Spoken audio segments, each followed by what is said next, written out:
And I believe I always said this before I begin to share about the gospel. Why is it very important for us to listen or to study the word? Because it is very clear from God's word that His word, the word that comes from God, is the food of our spiritual being. So please be reminded that we have the Spirit that comes from the Lord. And the main reason why we study His Word is for us to be fed by His Word. And every time we feel our personal relationship with the Lord through His Word, He strengthens us. And I believe if God always strengthens us, whatever situation that we are experiencing in this world, His Word will always remind us of who really God is in our lives. And that's the reason why we keep on, fighting, growing spiritually, because we believe He's always with us. He's always there. He's always looking at us to strengthen and to teach us. Amen? And praise God for that. And let me begin with this question. So it's good for us to be reminded about this question, which is very related to our conversation this morning. Let me begin with this question. Do you think people seek Jesus to truly know Him or to be satisfied with earth? What do you think, brothers and sisters?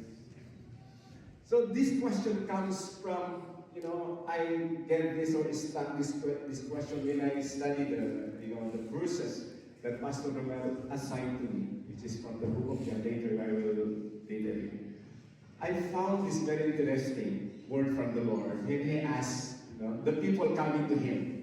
That's why I organized this question. And even in our generation, there's so many people coming to Jesus. But sometimes we come to Him without knowing the real purpose why. I think we have some situation that we just want to come to Jesus. We just want to know Him. But what is the basis? Right? That's why from this question, what do you think people seek Jesus? Or why they come to Jesus? Is it, is it the purpose is to truly know Him? Or to be just, be satisfied with the earthly things or whatever we want in this world? I think somehow we can relate to this because I think this is not a bad or negative question. When we will, read the text where Jesus asked the people, I think this is a good challenge to all of us to sometimes to evaluate ourselves through this question. And if there's a title of our conversation this morning is this: I am the bread of life. I am. If we will go back, for the background of this, the term I am, I believe most of you are familiar with this. This word of Jesus is very important for us to understand why Jesus used the word I am. This word echoing the term that God used, we will read Exodus chapter 3. We are familiar that in that particular verse, God spoke to Moses. And because Moses asked the Lord, if people will ask me about your name, what I would say or tell them. And Jesus, I believe, was there already. Okay, the doctrine of the divinity of Jesus, He is the beginning and the end. And when God spoke to Moses that I am who I am, because that's the answer of God. If people will ask you of who I am, tell them, this is my name. I am who I am.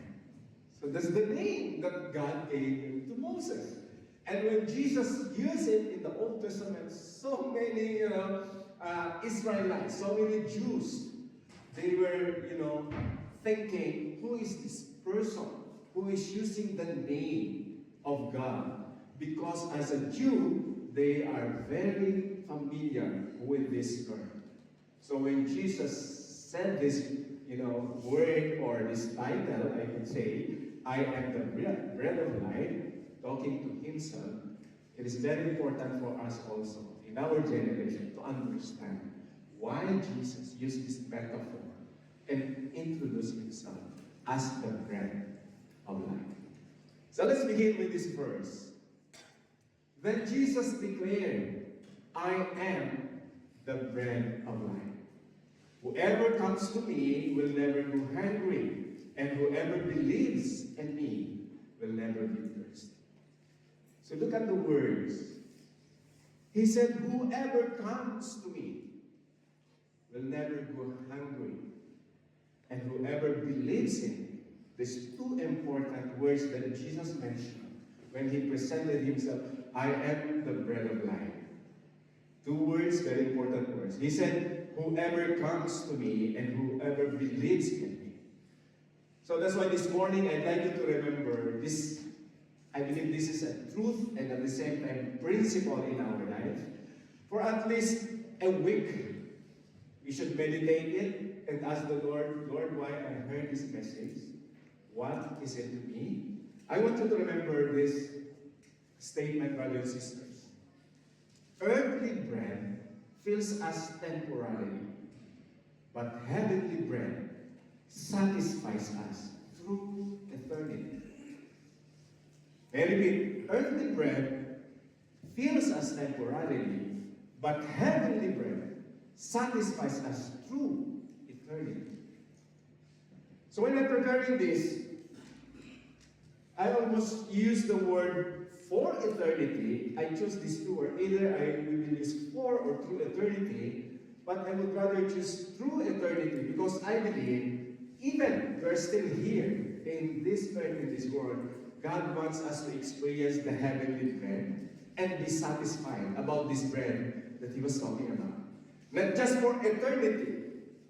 Okay, the satisfaction that Jesus or God wants us to experience is not only in heaven when we are there, but I believe even though we're still in this world, if we have this heavenly bread, we will be satisfied. What do you think, brothers and sisters? If we have this heavenly bread that Jesus was talking, I believe we will be satisfied even we are still here. Okay, let's start. Let's back to the background of our Hebrews. It says in verse 25 and verse 26 of chapter 6 of the book of John, when they found him on the other side of the lake, they asked him, Rabbi, when did you get here? Or here? When did you get here? Jesus answered, very truly I tell you, you are looking for me, not because you saw the signs I performed, but because you ate the loaves and had the food. Look at the question, look at the answer of Jesus. If you are there, maybe, if you are one of the audiences at that time, what would you feel? Very truly, I tell you, Jesus tell them, you are looking for me, not because you saw the signs. What signs that Jesus was talking about here? It seems that Jesus wants them to understand of who Jesus really is, but they didn't get it through the signs that that people noticed when Jesus performed that signs or that miracle. The background of this, if we will go back in chapter 6 of John, from verse 1, I think from verse 1 to verse 10 to 16, Jesus fed 5,000 people, men only. And that's the miracle of feeding 5,000 people by 5 loaves of bread and 2 fish. Can you imagine? So this morning we have this, breakfast, which is everybody, all of us, we are fed and full. We fill our, physical body with this food, and we experience the goodness of the Lord. Thank you, bro, for the breakfast and for the super bread. I just remember the goodness of the Lord in our lives every time we partake the food that that He has given us. And I believe from this, event, when Jesus made the miracle, feeding 5,000, these people were always looking for Jesus. Because Jesus fed them. And the next miracles, if you will go back to chapter 6 of John, is when Jesus walked on the water. And the disciples noticed him during those times. These two miracles are very important. For us, in our generation, we just read and we are just informed about these miracles. But I believe God has a purpose in our lives. Why the Lord allowed those things to be written by the apostles, especially John, for us to learn of what happened and how Jesus performed that miracles. So I believe when Jesus, informed them and reminded them about the signs that Jesus performed before this verse, at this very moment, they haven't really yet, understand why Jesus fed them in that, situation where there is no store, there is no anything who is able to provide the bread that they need. But Jesus provided everything they need. So the miracle that they experienced, drove them to find Jesus. That's their probably motivation. Let's look for Jesus because He is the one who provides for us. In our days, of course, many people look for satisfactions, things that we will experience in this world. And we can find, I believe, from God's Word, why Jesus allowed them to experience that miracle. And we will continue the conversation. Jesus reminded them and even commanded, do not work for food that is pointless, but for food that endures to eternal life, which the Son of Man will give you, for on Him God the Father has placed His seal of approval. Then they asked Him, what must we do to do the works God requires? Jesus answered, the work of God is this, to believe in the one. Yes. So look at the conversation, brothers and sisters. They are willing, from this conversation, to receive the eternal life that Jesus mentioned from this verse. And the response was, what is the work or the works that we need to do? Because the mindset, brothers and sisters, of the Israelites or Jewish people, for them to please the Lord, they need to work. They need to do good works. Even up to now, you will notice they are very good and healthy people. All the Jewish people. Because for them, good works is, of course, that's a good value that we should practice in this world. But the Lord was talking here about eternal life. So, and if we will read and study the Bible, we've learned that for us to have the eternal life, good works is not God's requires for us to have eternal life. God requires us only to have faith in His Son. And the reason why He mentioned it, to believe in the one He has sent. So this is a shift, if you will notice.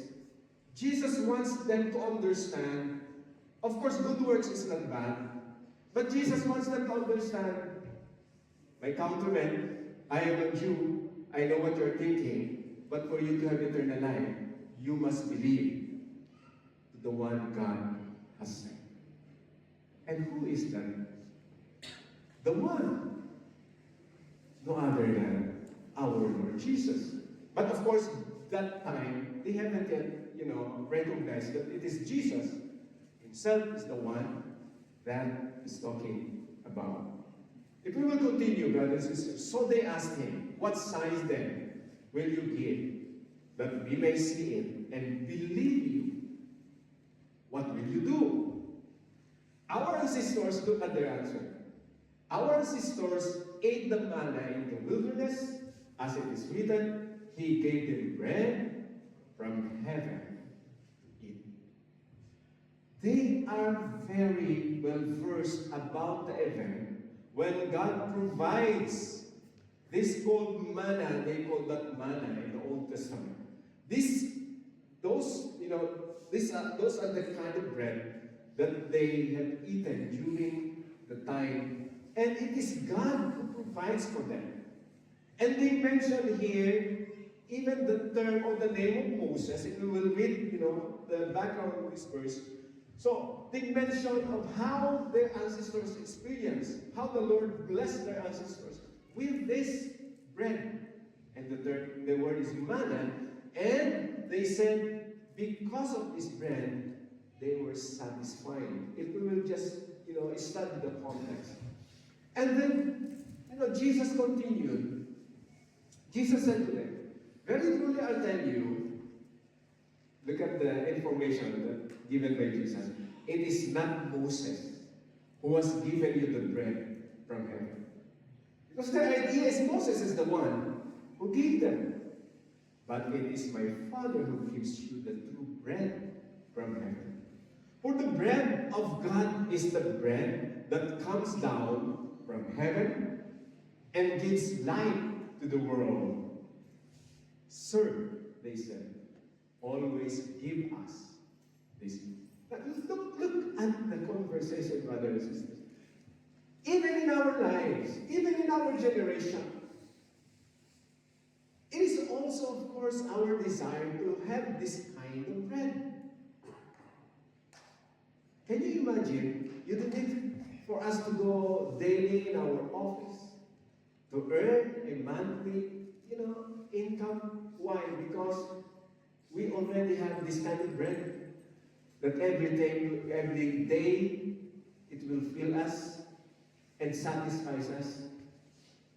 This is how the Israelites, they long to have this kind of bread, the bread that Jesus was talking about. Give us this bread, because that bread gives life to the world. The world that Jesus was talking here is, of course, the people. And this is very, related. When Jesus mentioned in John chapter 3, verse 16, it's very familiar. For God so loved the world, which is about people. So which means Jesus was talking here, it is God through His Son who gives life to people. And this life is not just an earthly life, but this is the eternal life that Jesus was mentioned from this verse. Then Jesus declared, because they were questioning Jesus, what is the sign and what you can give us? Our main text reminds us, then Jesus declared, I am the bread of life. Whoever comes to me will never be hungry, or will never go hungry, and whoever believes in me will never be thirsty. Brothers and sisters, it is very important for all of us to be reminded of what Jesus did for us. When Jesus mentioned, I am the bread of life, the first two words of Jesus, I am, the personal pronoun that Jesus used here, is pertaining to his deity of being God or the Son of God. If we will read the title that the Bible used to Jesus, the word Son of God, they use capital S by the Bible scholars to identify that Son of God is pertaining to Jesus. And the capital S means that being the Son of God means equal with God. That's how the Bible interpreted it. That's how the Bible explained of who Jesus is. That's the reason why Jesus is very, clear here when he said, I am the bread. I am who I am, the bread of life, which is the bread that comes from heaven. The only person who will give you eternal life. But Jesus gave an importance for these two action words. Whoever comes to me and whoever believes. in. Two words that are very important for us to learn, brothers and sisters. Even every time we share who Jesus is, we should share to the people that we need to come to Jesus. And not just by coming to Him and believing that He will satisfy us all our days, but we must believe of who He is. That He is I am. He is the Son of God. He is the bread of life who comes down from heaven. That's why I said, earthly bread fills us temporarily, but heavenly bread satisfies us through eternity. Earthly bread, brothers and sisters, nowadays, probably we can interpret this or apply this earthly bread in our lives today. Not just a literal bread or the food that we ate. But this is also can be interpreted as the things that we are looking for or hope for to satisfy us. For example, if we are satisfied with our job, it's good. We earn a lot. If we are satisfied with our family, it's very good because we have a good family. If we are satisfied with our activities, everything that we plan, if we are satisfied, that's good. But Jesus reminded us, those things are temporary. Those things will not last. Probably we have job today, and we're getting old. Me and my wife, this is a revelation.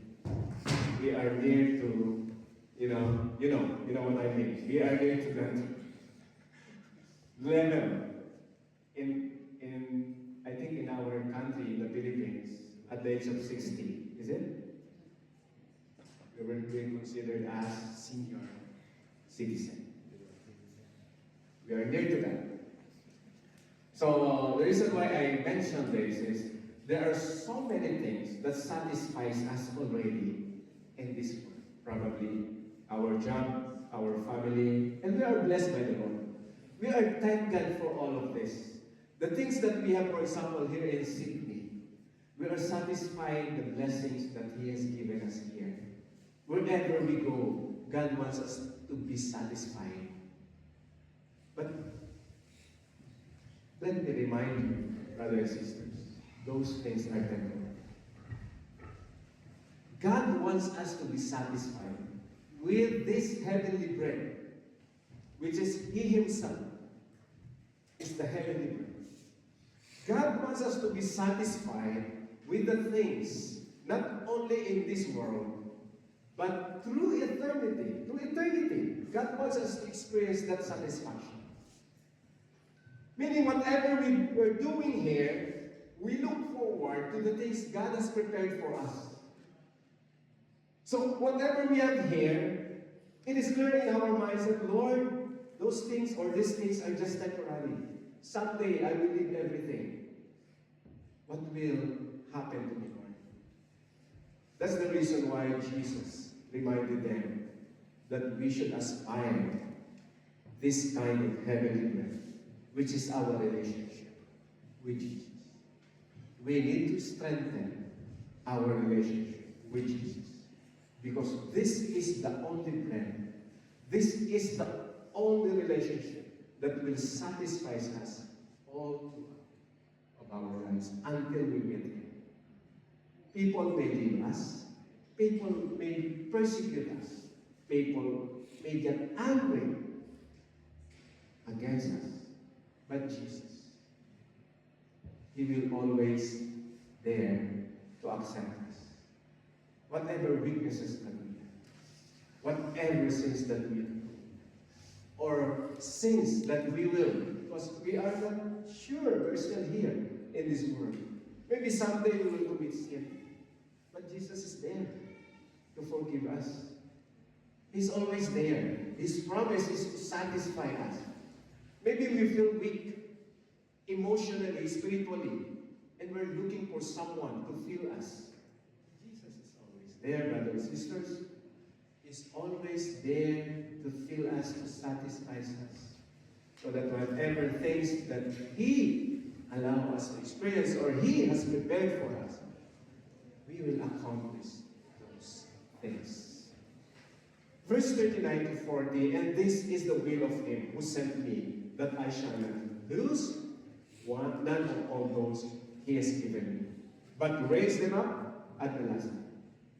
My Father's will is that everyone who looks to the Son and believes in Him shall have eternal life, and will raise them up at the last day. Look at the promise, brothers and sisters. What He is preparing is not just a temporary life for us, but the eternal life.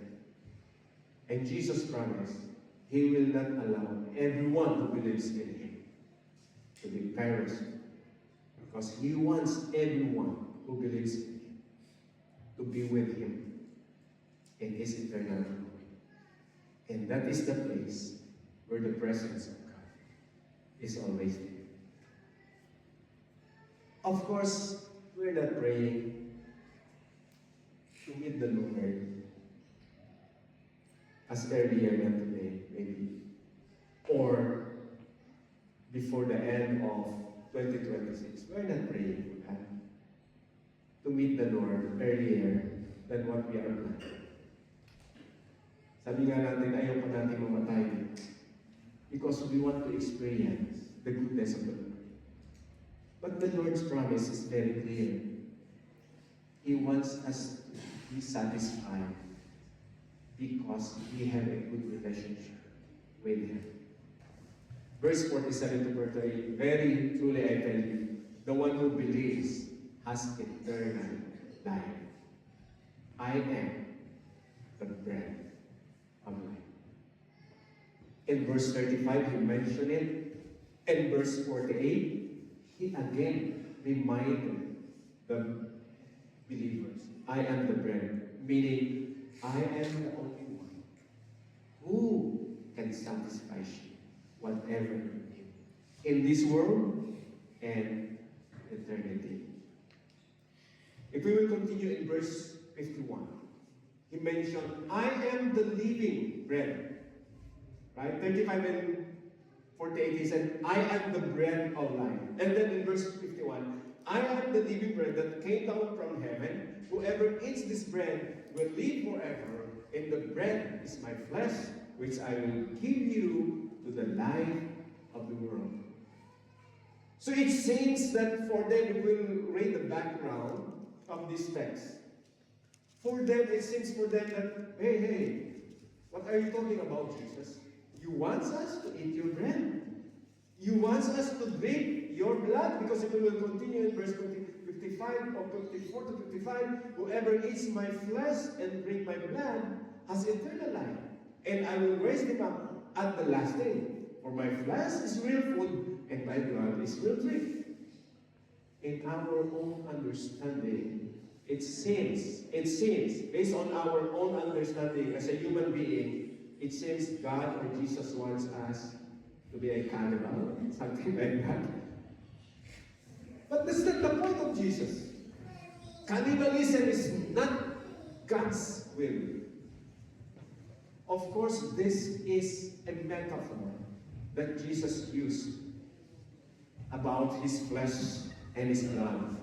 And thus the meaning of this is by believing, by having this kind of faith that Jesus, because of His blood on the cross, because of His flesh that was broken based on the promise of Isaiah,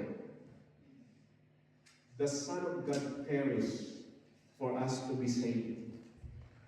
And the blood of Jesus on the cross poured down from the cross for us to be cleansed from all our sins. That's the reason why when Jesus said, I am the bread of life, He wants us to be reminded that He is the one who gives life on the cross. He is the Lamb of God who offered His life for the salvation of man. the metaphor of being the bread is pertaining to what he will do on the cross. He gave them the big, picture of what Jesus will do on the cross to save the world. The reason why Jesus mentioned, I am the bread who gives life to the world. That's his words on the cross. When he died on the cross, we received eternal life. That's why I could say, brothers and sisters, Jesus promised to provide for all our needs in this life and to secure our eternal life. That's his promise. Not only our, bread here in this world, which is temporary, but even the heavenly bread that we need. Meaning, brothers and sisters, God wants us. He assured us, wants us to be, to be firm, standing, to be firm in our faith in the Lord. That whatever situation we're experiencing in this world, we have Jesus. He will provide whatever needs that we need in our daily lives. Whatever situation that we are experiencing, He is there. And whatever happens in our lives, He assured us that we have eternal life through Him. In that life, the eternal life, I want you to be reminded about the eternal life that Jesus was pertaining and promised. That life was given to those who believe in Him, who express their faith in Him. Because if we will read 1 John chapter 5, beginning from verse 11 to 13, Jesus, through Apostle John, said, and this is the testimony, God has given us eternal life, and this life is in His Son. He who has the Son, in verse 12, has life. But he who does not have the Son of God does not have life. Verse 13 is very important. I write these things to you who believe. He was talking for those people who are still alive. I want these things, John said, I write these things to you who believe in the name of the Son of God, so that you may know that you have eternal life. This is the assurance. Jesus secured our life and our eternal life. That's why I want you to remember this. Earthly bread fills us temporarily, but heavenly bread satisfies us through eternity. He's always willing to provide whatever it is that we need in this world. Whatever things that we need. That's why my question before. Do you still remember this question? Do you think people seek Jesus to truly know Him? Or to be satisfied with bread? We don't know the mindset of people. Even the people beside you, you don't know the mind of the person beside you. Only God knows. But if we will personalize this question and ask ourselves, why do I seek Jesus? What do you think? Why do I seek Jesus? Why do I need to come to Him? Why do I need to come to church every Sunday? Why do I need to read His Word, the Bible? Why do I need to give effort, everything for the Lord? Is it because I want truly to know Him personally? Or because He provides my need in this world? This is a challenging question to all of us. And I want you to have the desire, based on what Jesus taught to the believers during His time to be disciple. And this is my final advice, brothers and sisters. Let us come to know Jesus deeply by fully surrendering our lives. Yes, He is very much willing to provide all the temporary needs or earthly bread that we need in this world. a good family, a good job, a good future for your children. He is very much willing to help us if we will trust Him. Good future, if you are still youth, and you are praying for you for a future. Jesus is always there to guide you in all your plans. But don't look only for those temporary things, brothers and sisters. Look always to Jesus, our heavenly bread. By fully surrendering our lives to Him, we will experience the heavenly bread, which is a good and intimate relationship with Jesus. That's my prayer, brothers and sisters. Always look for Jesus. Don't stop looking, asking the Lord, Lord, please show me who really you are.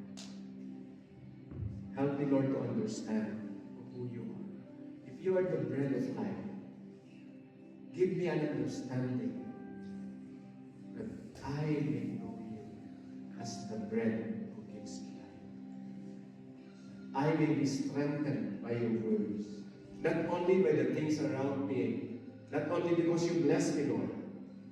What if we experience challenge? The Lord allows challenges. Some people experience challenge. They were terminated by their job, lose something, lose someone, lose loved ones. Those are the things that Jesus wants us to realize. Those things are temporary. But Jesus is eternal. And if we have Jesus, we can experience and we will be satisfied because we have Jesus. That's my prayer for you, brothers and sisters. Be satisfied because Jesus is in you. Just believe in Jesus, and you will have the heavenly bread. I am the bread of life. He is Jesus. God bless you, brothers and sisters.